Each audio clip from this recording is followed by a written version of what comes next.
Les véhicules électriques sont devenus une réalité et aujourd'hui, les scientifiques voient plus loin. Ils explorent de nouvelles pistes pour les rendre plus sûrs, plus fiables, plus autonomes et plus abordables.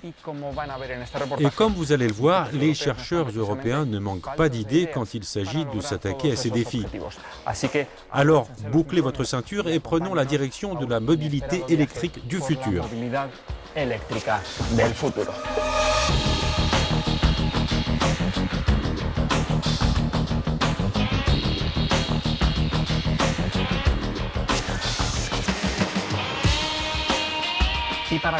Commençons avec cette drôle de voiture qui, d'après ses concepteurs, s'adapte à tous les goûts.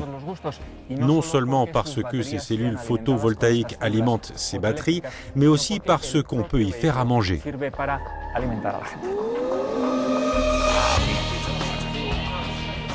Un micro-ondes, des plaques de cuisson, voilà ce qu'on trouve à l'arrière de ce véhicule.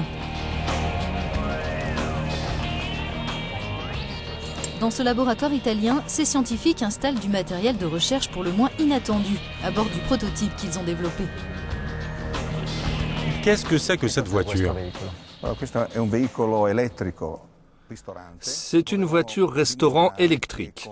On voulait prouver qu'en utilisant uniquement l'énergie photovoltaïque, on pouvait faire rouler le véhicule, mais aussi y mettre une cuisine pour faire à manger. Le tout dans une démarche plus respectueuse de l'environnement.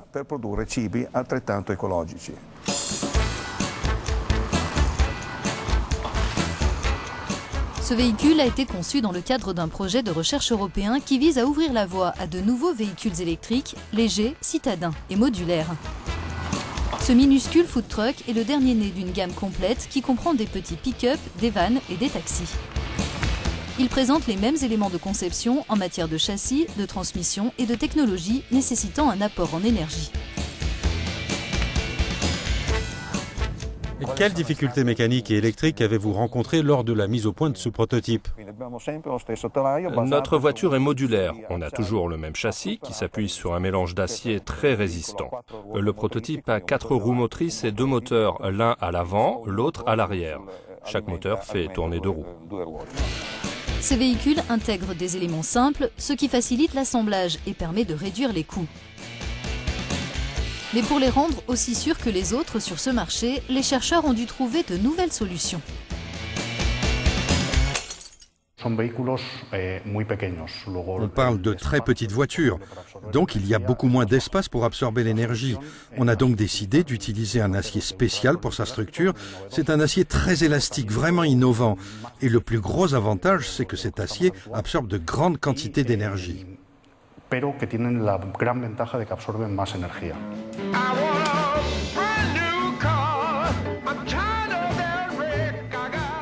Les 2 moteurs de la voiture comportent des aimants, mais pas de matériaux à base de terres rares, des métaux à l'exploitation coûteuse et nuisibles à l'environnement.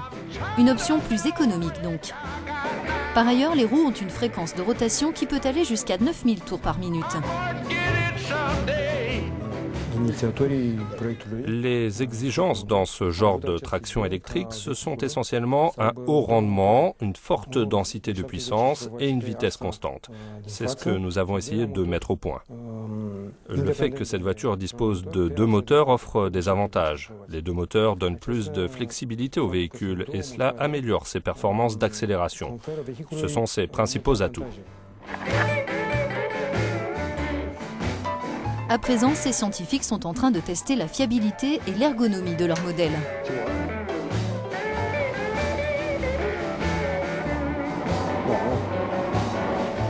Ils étudient de très près la visibilité, la manœuvrabilité, la détection embarquée ou encore la puissance de calcul. Notre objectif, c'était de développer un véhicule véritablement high-tech, doté de technologies de pointe, qui soit aussi sûr qu'un avion et aussi peu coûteux qu'une machine à laver. Dans les années 90, le grand défi, c'était de faire entrer les téléphones portables dans tous les foyers. Aujourd'hui, notre but, c'est de mettre l'une de ces voitures dans les garages de tous les Européens.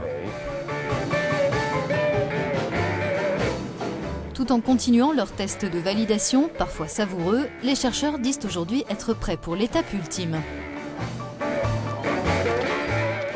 Quand pensez-vous pouvoir produire ce véhicule ? Notre idée de base, c'est que la fabrication soit sur mesure. Dites-nous où vous voulez produire ces voitures, on arrive avec nos camions et à l'intérieur, il y a des robots programmés pour assembler les véhicules. Donc, en seulement quelques jours, vous allez être capable de produire des véhicules électriques que nous estimons sûrs, fiables et performants et qui sont alimentés en majeure partie par des sources d'énergie renouvelables. La production industrielle de ces véhicules modulaires pourrait démarrer dans moins de 2 ans, d'après l'équipe de recherche. Mais comment garantir la sûreté et la fiabilité technique des modèles électriques existants et futurs et de leurs bornes de recharge? C'est à cette question que veulent répondre d'autres scientifiques dans ce laboratoire du nord de l'Italie.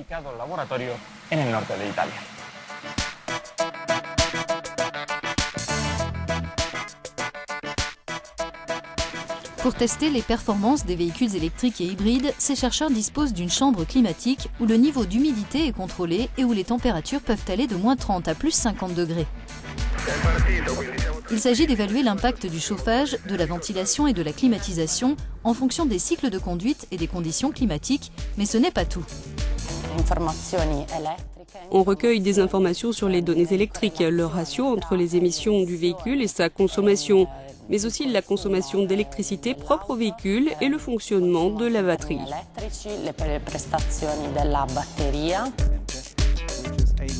Dans cette autre chambre, on analyse les émissions électromagnétiques générées par les voitures électriques lors de l'accélération, la conduite et le freinage.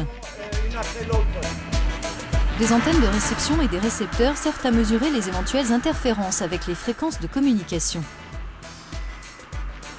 On teste aussi la résistance des véhicules électriques aux champs électromagnétiques extérieurs. Pourquoi est-ce important de mesurer les champs électromagnétiques autour de la voiture? La mobilité électrique est un domaine de recherche très jeune et elle comporte des équipements techniques pour lesquels des craintes doivent être dissipées et le développement des méthodes doit se poursuivre si l'on veut surmonter les difficultés en matière de sécurité dans l'avenir. On peut citer par exemple la question des champs magnétiques très basse fréquence lors du rechargement qui pourrait dans certaines circonstances générer un risque pour les porteurs de pacemakers et nous voulons bien sûr exclure ce genre de risque dès le départ.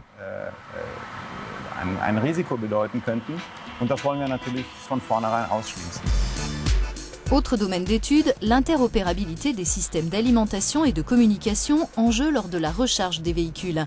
Les chercheurs travaillent par exemple sur des réseaux électriques intelligents qui intègrent des sources d'énergie renouvelables. Imaginons une future application pour smartphone qui vous permette de réserver une borne de recharge pour votre voiture électrique. Vous la réservez, vous y allez, vous rechargez votre voiture. Cela pourrait sembler très simple, il vous faudrait seulement 30 minutes pour faire tout ça. Mais ça nécessite de coordonner en temps réel de 10 à 15 intermédiaires, systèmes et composants différents. C'est très complexe. Et c'est à quoi on s'attaque dans nos laboratoires. On veut une bonne collaboration entre tous ces acteurs techniques.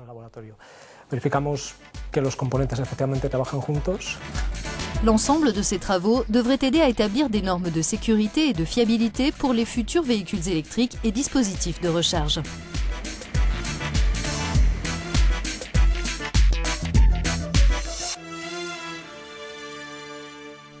Certains rêvent de véhicules électriques de plus en plus sophistiqués, mais aujourd'hui, leur manque d'autonomie reste leur talon d'Achille. La plupart des modèles actuellement sur le marché ont encore un rayon d'action très limité, une difficulté que cette autre équipe estime être en train de surmonter grâce à cette petite remorque.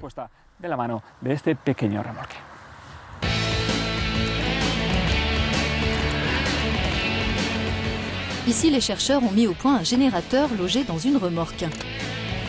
Il peut être programmé par le biais d'une application mobile.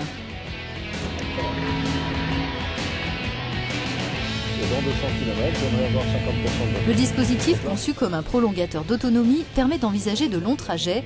L'énergie provient d'un petit moteur à essence. Sur l'autoroute, quand on roule à 100 km/h, on a peut-être 100 km d'autonomie avec une voiture électrique. Avec e-Tender, on peut faire 500 km, puis au bout de 500 km, on refait le plein d'essence et on repart. Il y a des gens qui vont se dire que c'est quand même curieux de produire de l'électricité avec de l'essence. Oui, C'est un vrai paradoxe. On va rouler presque tout le temps à l'électricité sur des petits trajets. Donc quand on fait 20-30 km, on le fait sur la batterie. Et quand on fait 500 km, on va le faire à l'essence. Mais combien de fois dans l'année on fait 500 km? 3 fois, 5 fois, 10 fois peut-être, maximum. La remorque, qui ne s'adapte pour l'instant qu'à certaines voitures, a une longueur d'environ 1,20 m, un poids de 250 kg et fournit une puissance maximale de 20 kW. À l'intérieur, on trouve aussi des systèmes électroniques complexes.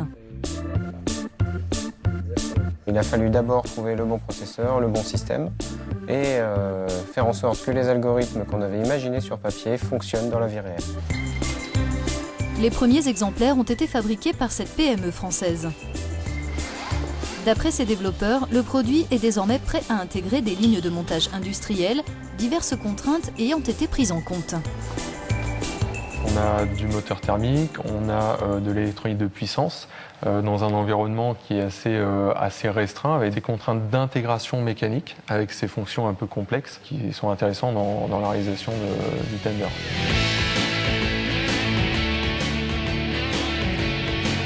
Les concepteurs de la remorque travaillent sur un modèle commercial fondé sur la location.